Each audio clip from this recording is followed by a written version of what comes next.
I gotta tell you, I speak at a lot of events and conferences and things, but the lead dev is far and away my favorite conference to not just like speak at, but attend. I have learned so much these past 2 days, and it's a little bit intimidating to be following all of these really phenomenal speakers. I've had to edit a lot of my slides because they so much more eloquently covered a lot of the things that I wanted to talk about. And speaking of being nervous and terrified, this is a picture of me giving my first ever big talk at a conference. It was to a crowd of more than 400 people, and everything that could have gone wrong went wrong. Yeah, so a few weeks before the conference, I took a look at the website and realized, so it was a multi-track conference. I was giving a talk on performance. They had invited me to come speak on performance, how to make websites faster.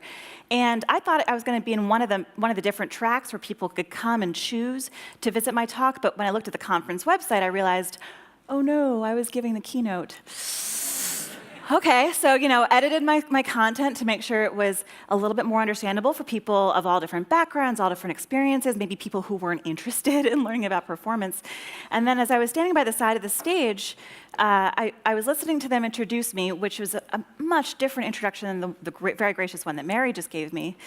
And they started reading the bio of someone who definitely wasn't me. And I realized it's not that they had gotten the bio wrong, it's that they had invited the wrong person. So I was standing there realizing I was a literal imposter standing by the side of the stage. Look at my face. I was in so much pain. More things went wrong. They forgot to turn off the lights as I was getting up there to speak. It was the first talk of the day, and so no one could read my slides. They were on a black background, so it was completely illegible. During the Q&A session, someone asked me a question about animated GIFs, and I thought that they were making a joke, so I started laughing. They definitely weren't joking, so I just laughed at an audience member. It was just far and away the worst talk that I've ever given. But that wasn't the end, right? So I kept going. I made it through that talk, and I wanted to keep on improving and trying to get better at public speaking. I've had the privilege of giving lots of talks now to lots of different audiences, and so I've learned a lot about what it feels like to get up in a spotlight and say some prepared words to some people. But public speaking isn't just about conference talks. It's about any moment when you have that spotlight on you and you have to say some prepared words to someone. These skills that I'm utilizing to not fall on my face while I'm talking to you right now are valuable when I'm leading a meeting at work, or when my boss asks me about what projects my teams are working on, or when I'm pitching a technical implementation in an architecture review. There are lots of different places where we have the spotlight on us, and we have to think about some words that we want to say, and hopefully make it through that moment without puking on ourselves or like falling into a fit of nervous giggles. You do these things already. These are a big part of our work as technical leaders. So think about what circumstances you have in your daily work life when there's that spotlight on you, even if it's just a metaphoric one, and you have to say something coherent. Most of us get nervous when we're in that spotlight. I'm going to guess that the majority of people in this room get anxious when we think about public speaking, and that includes the speakers. There's this famous study that says that speaking is our #1 fear, more than heights or spiders or death. So when I was doing research on this for the book that I wrote, I put a survey out on Twitter, an anonymous survey, and I asked what folks in particular made them fear public speaking. And the spectrum of responses was huge. My particular public speaking fear is falling, like tripping and falling when the spotlight is on me. So that is a nightmare every time I need to get up on a stage. And I know now that that's not what everybody in particular primarily fears about public speaking. So I'm going to read out some of the fears that people shared, and I want to see if any of this resonates with you. People said, I'm afraid of the sound or pitch of my own voice.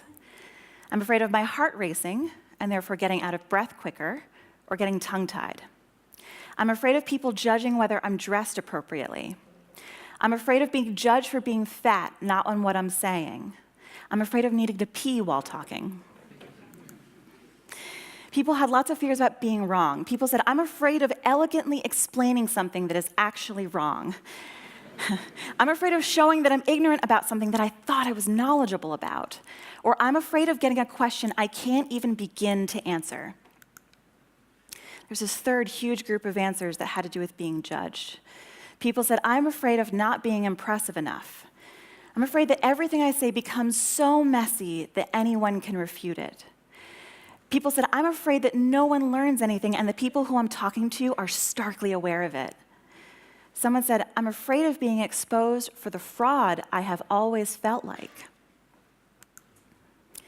But each of us in this room still forge through these fears every day. It's important for us to get good at sharing our leadership with others and being able to talk about the work that we do. It's important for us to help someone understand something new or to be inspired or motivated to do something different. It helps us in our daily lives, and it helps us get new jobs, and it helps us do better work. So my goal today is to help you reduce those fears for any spotlight, whether it's being on a physical stage like this one or just having a really important one-on-one conversation. So for this talk, I've cherry-picked a few topics that are relevant for any of those different kinds of public speaking venues. I cover a lot more in the book, and I'm also happy to talk with you about any of your additional public speaking questions after the talk. So today we're going to talk about finding the right words to say and how to practice them. We're going to spend a bit of time building on what Erica covered yesterday about feedback, because again, it's crucial and not just for these spotlight moments. And then we'll cover how to prep for your spotlight moment, and then we'll talk a little bit how to celebrate it. It is important to note, though, the tactics and the tips that I cover here are not the rules of public speaking. They are intentionally options that you have to help you address your particular fears. What may help one speaker may instill fear in another speaker. There's no right or wrong way to do this, with some important exceptions that I will cover. But remember, you'll see a spectrum of speaking styles out in the wild, and you have over the past 2 days. And that's the way it should be, because we are all different people. We bring different fears and different strengths to these stages. All right, so this first section is for the people who, when they thought about their fears, figured out that they were afraid of not getting their points across or being boring or rambling. Getting a solid structure for your content is the best way to guide your audience through your topic. Structure helps set expectations for what's next, helps strengthen your arguments, and helps keep folks more engaged. It also gives you that foothold if you lose your train of thought. So when we get nervous, we often try to jump right into what we're trying to communicate. But it's important to set expectations up the top. Why are you there in that spotlight? Even before you jump into your narrative structure, make sure it's clear to everybody in the room, what are you going to cover? Why is it important to you or to them? What do you hope they'll walk away with? By setting those expectations up front, your audience, no matter how big or small, will be primed for what you're going to say next. You will open their ears and their brain and make it even easier for your information to land. By the way, this gets kind of meta. You're going to start to notice me doing the things that I'm talking about in the presentation. I can't tell you how nerve-wracking it is to get up here and try to look good at public speaking while talking about public speaking, so bear with me. So first, give yourself some structure, right? This could look like telling a story to get your points across. Nick does a phenomenal job of this. Or this could look like a thesis statement followed by supporting arguments. So once you have that main nugget that you'd like to communicate, think about what you'll need to back it up and really make your information land. When I've got a prepared thing to say and maybe no more than 10 minutes to cover, or more than 10 minutes to cover it in, this is the structure that I like to use. This works for moments like explaining a reorg to your team, or defending your choices in an architecture review, or giving a talk like this one on a stage. So I start with a landscape. So about this topic, here's what exists. Here's my analysis. Here is what I see about that landscape. At the core is this issue. Here are some options about what we could do, and I like to make sure I include some terrible options. That way I can really point out, here's the best option and how it works, and here's why you should believe me. So where do you think we are in this narrative structure? We're not quite at this bigger idea yet, which is going to be covering things that may not be of interest to your audience, but you want to kind of cover anyway. We're kind of here, right? Options. And we're also weaving back and forth through solutions. So I've built this talk so that it resonates with people struggling with different kinds of fears and also different kinds of spotlights. So once I determined that my point was that we all can and should be able to use our fears about public speaking to level up our game, I workshopped a narrative structure to support it. So once I had that basic structure nailed down, I iterated on my narrative to make sure it wasn't just like a dry list of information. Because just saying words at you doesn't mean that they're going to land, right? Like you could list your work for your boss when you ask for a promotion, or just like email a design to a client and hope that they get why it's the right direction, but you know better. It takes some extra magic to make sure your audience can really hear you and really believe you. So let's talk about the stuff that you can do to help level up our content to make sure it's not just informational, but it has a chance of landing. You may think it's smart to tell a joke. Firstly, jokes are terrifying. Don't feel like you have to be funny. Be yourself. But in the drier parts of any talks that I'm giving, I try to incorporate things to spice things up. So in this picture, I'm telling a story of a time when I didn't document an icon font well, and it caused maybe the most hilarious bug in Etsy history. We have listing pages, and we've got star ratings for the people who are selling. And in this case, because I didn't document this icon font well, a horse head emoji showed up in our star ratings for all of our users across the entire site. So I didn't need to tell that story on stage. It wasn't entirely relevant to the talk about how to make websites fast. But my talk was really dry in the part about web fonts, and I knew that I would lose some people out of boredom. So I was able to put web font speed-up tactics on hold for a minute to tell this story, which kept people laughing and engaged throughout the end of the talk. And the best part is, I laughed when I told that story. It was authentic, it was pretty ridiculous, and I think it really helped that I was grinning and laughing on stage. I do this throughout my spotlight moments. It can be subtle and secret, like adding a Post-it note to your laptop with something that makes you smile, or a picture of something that makes you smile. Or it could be woven into your narrative structure, like my story about that horse head, or pictures of sloths. I can't help but grin when I see this sloth named Buttercup. I am a better speaker when there's something in my talk that makes me feel really good, and that makes my message land a lot better with my audience. But it's really important to not distract your audience. So when I told that story about horses, or when I talk about Buttercup, I'm trying to weave it in a way that mostly makes sense. And I want to make sure it's not a distraction of folks. And I didn't feel like I was going off tangent. Unfortunately, when we incorporate humor, or imagery like internet memes, we open ourselves up to alienating folks. I'm going to bet that we've all been in that company meeting when someone used an inappropriate image to make their point, without realizing how distracting it was going to be to everybody in the room. So if you choose to make a joke or to use some imagery as part of your spotlight moment, triple check that it's not going to offend or accidentally distract somebody. The last thing you want to do is have the person listening to you be caught off guard or triggered. And when I'm using imagery, I want to make sure that that imagery is as inclusive as possible. I use quotes and pictures of a diverse set of humans and animals, because I think it's the responsibility of the person who has the soapbox in that leadership position to be using it for good. All right, practicing and getting feedback. This is my #1 recommended trick to get better at public speaking. Practice what you want to say in a small group of chosen people and help them give you better, actionable feedback to level up your game. Doing this practicing works, and it helps your body language and get you basically into the practice and norm of this very uncomfortable thing. Everything that Erica said yesterday was incredibly relevant to this. I cannot wait to send around the link of her talk to absolutely everybody I know. So I'm going to underscore a few of her points here and build on it from yesterday to help you think about getting that feedback from that select group of people to level up your speaking game. She said this, right? Humans are bad at giving feedback. We're also really bad at preparing ourselves to receive feedback. This is true no matter the situation. Hearing that we do something at home that drives our partner crazy, or our coworker, or our boss. And most of us are paralyzed by the fear of those awkward conversations. We will actively avoid asking for feedback because it's just so painful sometimes. Or we'll give those compliment sandwiches that Erica mentioned. So let's apply Erica's tips to the situation of getting feedback on a prepared talk from a small group of people to help you both practice your talk and learn some stuff to take your talk to the next level. So first, pick that feedback crew. Draw from your coworkers, your friends, and your other peers. I like to limit it to 3 or 4 people, at least at first. It helps if these are people who already know are good at giving feedback, or people who share similar context, like someone who knows your team, or your client, or your boss, or whoever you want to give this talk to. Don't just pick people who you know are going to speak highly of you, because that's not going to help you get any better, right? You want people to give you honest, transparent, actionable feedback. So the obvious choice for getting feedback is in person, right? But if practicing in front of other people is less than comfortable, but you'd still like feedback on narrative or word choice or some other non-body language stuff, consider recording a dry run privately and then asking for asynchronous feedback from your crew. My coworker practices alone, records his talk on his computer, and then sends it to others to get their thoughts via email. This lets him dedicate time and focus to each separate activity, practice and receiving feedback, and it gives him the mental space to shift gears.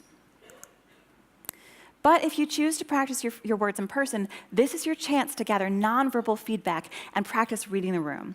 This is a photo of 2 audience members during one of my conference talks. I really hope you feel as engaged right now as they look in this picture. I really wish I knew what I was doing at the time to make them both do this. So as you're practicing with others, watch how people respond. Do they laugh? Do they lean towards you and look interested? Are they nodding? Do they look confused or distracted? The first time I gave this talk as a practice run at Etsy, where I work, one of my coworkers fell asleep. It was really helpful feedback. So by tracking this kind of feedback, you'll develop a sense of which parts of what you're saying are more engaging or move on too quickly or should be further workshopped. And before I move on from this slide, this is really sneaky. The guy on the right is my partner. I didn't know him when this photo was taken all that well, but now when I see him, I like grin when I'm on stage. He's just so cute. Sorry, Ben. So it can be nerve-wracking to request feedback, let alone on something as personal and anxiety-inducing as public speaking. It's key to set expectations for your feedback crew and prepare yourself to absorb their notes. Do the same for your feedback crew, right? Give them the details about the point you want to make, who your audience will be, and what kind of feedback you're looking for. Here are just a few examples of the kinds of things that you can ask your feedback crew to think about as they listen to you practice. By priming their brains ahead of time and cluing them into the kinds of feedback you're looking for, you'll both equip them well to help you and make sure you're ready for the kinds of things they might say. So for this prepared talk, I wanted to make sure that the flow of the content made sense and I didn't jump around too much. So when I practiced, I asked my crew to pay special attention to whether or not I was building the information in a way that flowed. So when you're doing this practice run, don't stop if you fumble your words or make a mistake. Lots of us instinctively restart when we mess up during a run-through. We'll fumble our words or something and sigh, and I know there's that little voice inside all of us that wants to just wallow for a minute when we mess up. That voice just wants us to settle into that defeated feeling. But you can't get stuck there. You've got to push on through. Practice making those mistakes and recovering from them. Work on reducing that fear of messing up by getting to the end a bunch of times. If you're able to work through a mistake in the practice run, you'll have confidence you can do so again should it happen once you're in that spotlight. So first, after your run-through, thank your crew and take a moment to shift your brain into feedback receiving mode. Let your crew know how you'd like to receive their feedback and when. Maybe you're energized from your practice talk, you just want to high-five and dive right into that conversation, or maybe you're a little drained and you aren't ready for their feedback yet. It is totally okay to request comments separately and in a different medium. You can ask people to email you or to talk about it over coffee later. You could even create an anonymous form for folks to fill out, and whatever makes you feel more comfortable and thus more receptive to hearing that feedback. Remember, we're working on reducing your fear, and your feedback crew will want to help and support you. So have you ever had someone tell you you did a good job? It feels good for like a minute, but then you might think and wonder, like, wait, what about that was good? What should I keep doing? Is there anything that I could do better? What we crave, like Erica said, is feedback that is specific and actionable, something to help make sure our message lands or to have more of an impact, or to know specifically what it is that people value. So let's talk about how to get that kind of feedback from folks. A company called Life Labs developed a way to think about feedback that uses suits of cards. So we've got hearts, diamonds, clubs, and spades. We've got general feedback. We've got specific and actionable feedback. So hearts is feedback that's specific, that's positive, but not specific, like, I really liked your talk. It's a really very kind thing to say. It's not all that helpful in terms of feedback. I will take it anyway after the talk. So diamonds are feedback that's positive, but also specific or actionable. So I thought your talk was funny, especially that joke about frogs. It really held my attention. I'm not going to talk about frogs in this talk. So clubs includes feedback that's negative, but not specific or constructive. So I thought your talk was boring. That's a club. And spades includes feedback that's negative, but actually gives you specific actions or suggestions. So my mind started to wander when you described the technical changes. Could you include screenshots or other visuals to help keep the audience's attention? This is great shorthand for getting the kinds of feedback that you'd like. So I recommend you explain these to your crew and ask them for diamonds or spades. Part of what makes diamond and spade feedback so valuable is that focus on the actionable item. It gives you something specific to respond to. If your crew is sharing more hearts or clubs, ask them open questions to turn their feedback more towards the concrete. So for example, can you help me understand why I should include a code example? Or what specifically about that felt boring? Or how can I make this more powerful? I would call this piece of feedback for me in a school's career day from an 11-year-old a heart that I will still cherish, and I hung it up on my fridge. They're still really helpful, but I would love to ask this 11-year-old, like, what about me was really fun and cool? So there's a chance that your public speaking moment will involve responding to surprise questions. Your boss, your client, or your teammates, whoever it is that you're talking to, may have some follow-up questions. How scary is this? We've spent so much time preparing our words, and now we have to improvise. But don't worry, we can prepare for this too. So in a survey, people said that they're afraid that they're not going to understand the questions, or that someone will point out a hole in my premise that I entirely overlooked, or that someone will belittle them because someone knows or thinks they know more about me than I do on my topic. I think we've all been in those audiences where someone raises their hand and says, "This is more of a statement than a question." Terrifying.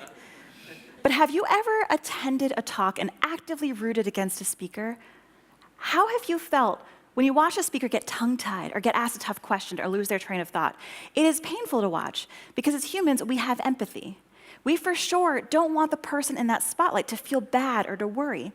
If you've seen a presenter slip up, then you also know how great it feels to watch that speaker make a comeback and regain their composure, charging on to deliver their content. So remember, your feedback crew is here to help you, and so is your soon-to-be real audience. A major breakthrough for me in public speaking happened when I realized that I could say "I don't know" out loud, and it could go extremely well. I learned that this is absolutely true in our technical leadership roles as well. No matter how deep of an expert you are in your topic, there will always be questions that you are unprepared to answer. And frankly, whether it's an audience like this or an audience of your coworkers, saying out loud, "I don't know," is so much better than attempting to make up an answer. There are many ways to say "I don't know" in a positive and encouraging way, so I can practice with you. "Oh, actually, I don't know the answer to that question. I'll look it up right after this and get back to you." Or, "Oh, that's interesting. I hadn't thought about that before. Who else could we ask?" Or in a conference setting like this and someone raises their hand and asks a question I don't know the answer to, I will straight up be like, "Oh, interesting. Who else in the audience knows the answer to that question? Can you raise your hand? Cool. Can you go talk to that person after the talk? Thank you." And if you're speaking to a larger audience like this one, remember that the goal of answering questions is not to make everybody happy, nor is it to teach material that's irrelevant to the goal of your talk.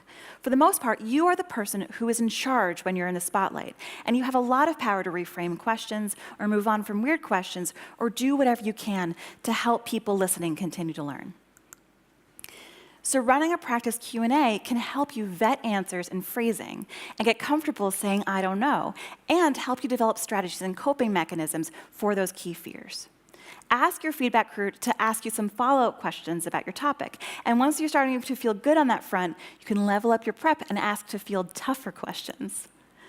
Ask your test audience to imagine creative ways people could misunderstand your point, or to go on complete tangents, or give incorrect information, or to bring up technical, those terrible arguments that go nowhere, like, "But isn't X a better language than Y?" Getting some practice handling this will help you feel more prepared for surprises when you're finally in that spotlight. And this is usually the most fun part for your feedback crew. All right, so let's do this. You figured out what it is that you want to say, you found your groove in saying it, you've practiced it a bit, and hopefully gotten some feedback that will help you make your words and speaking style even more impactful. The last leg of our journey to that spotlight is to figure out which bits of our environment we can tweak to set ourselves up for success. Think about what clothing would help you get in the mindset for your moment. What would make you feel like a superhero? What could you wear that will help you feel the strongest, most secure, and most grounded when you're in that spotlight? What I'm wearing right now makes me feel like myself, but like a slightly dressier version of myself. It holds up to the stage lights and the weight of the battery pack clipped to me. It doesn't make too much sound when I move.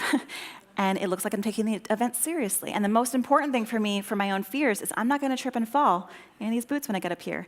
Before I move on from the slide, I want to point out, this is the same photo that Jill had sitting on her desk. Who runs the world? So one time, the conference that I was speaking at was completely unprepared to connect my Mac laptop to a projector. Thank goodness I had my slide deck and fonts saved to Dropbox. I was able to load it up on somebody else's machine. I can't tell you how much better I feel standing up here knowing that I have a backup plan ready to go if my laptop dies. I can just hand it to the excellent AV team here. So if you're giving a demo of some work, or if you have to prep to make sure what happens when your internet drops, maybe record a screencast, or just in case, it's better to feel prepared and not need it than to go without it and to worry about it. So who saw me off to the side of the stage before I went up here? Do you see me power posing? It's starfish, Wonder Woman. These are positions that if you hold them for a minute, they're going to change your body chemicals to help you power through. There's a great TED Talk by Amy Cuddy on it. They conducted a study in which half of the participants power posed before a job interview, and they got the job way more than the other half. This really works. You may look ridiculous, but it's okay, and I swear by it. Find a corner, find a bathroom stall, or another quiet place to ready yourself for that spotlight. Do whatever you need to do to get energized and center yourself, and then go for it. After that spotlight moment is done, you get to take a big, deep breath. Be proud of what you've accomplished. Your primary work is done. You delivered your prepared words, maybe you answered some questions, and now it's time to check in with yourself. After you say the thing that you want to say, and maybe you've powered through it, and you can start to kind of spidey sense again, how did it go for yourself in your own gut? This won't be the last time you, as a lead, say some prepared words to some people. As Raquel Velez says, talks don't define you, you define you.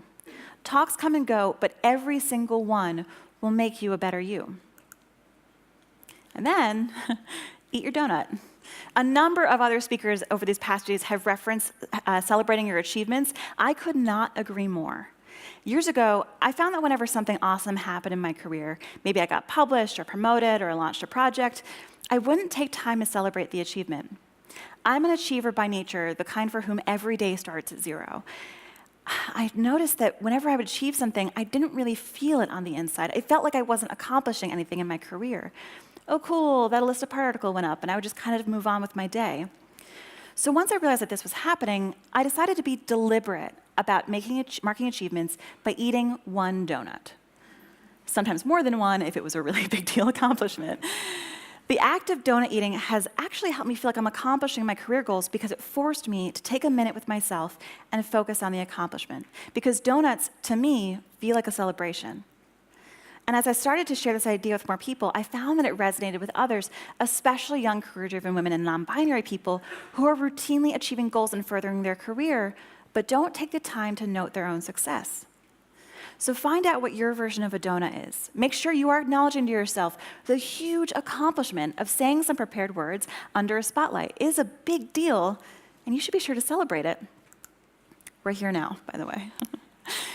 So why do I care? Why am I traveling all over the globe to try to share this stuff with people?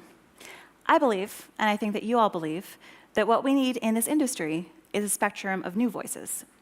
Whether that's in a product brainstorming session and you see a brand new point of view, or you're in a team code review where you learn a new technique that someone implemented. If you are a member of an underrepresented community in tech, please know that I wrote this book for you. It is built to help you get through a metaphoric or a literal stage and help you do this, to help keep you safe, to help you learn and grow and share with your boss or other higher-ups, with your team, and with your community. If you're not a member of an underrepresented community in tech, please help those who are get access to this information. We need diverse voices. We want to learn from their work and their insight. And we need a broader spectrum of voices to help us move forward as an industry. Please use these tactics to help those future leaders find their spotlight. We're rooting for you. One more note, if you want to buy the book, there's a 15% coupon code just for you. It's DPS Lead on abookapart.com. Thank you so much.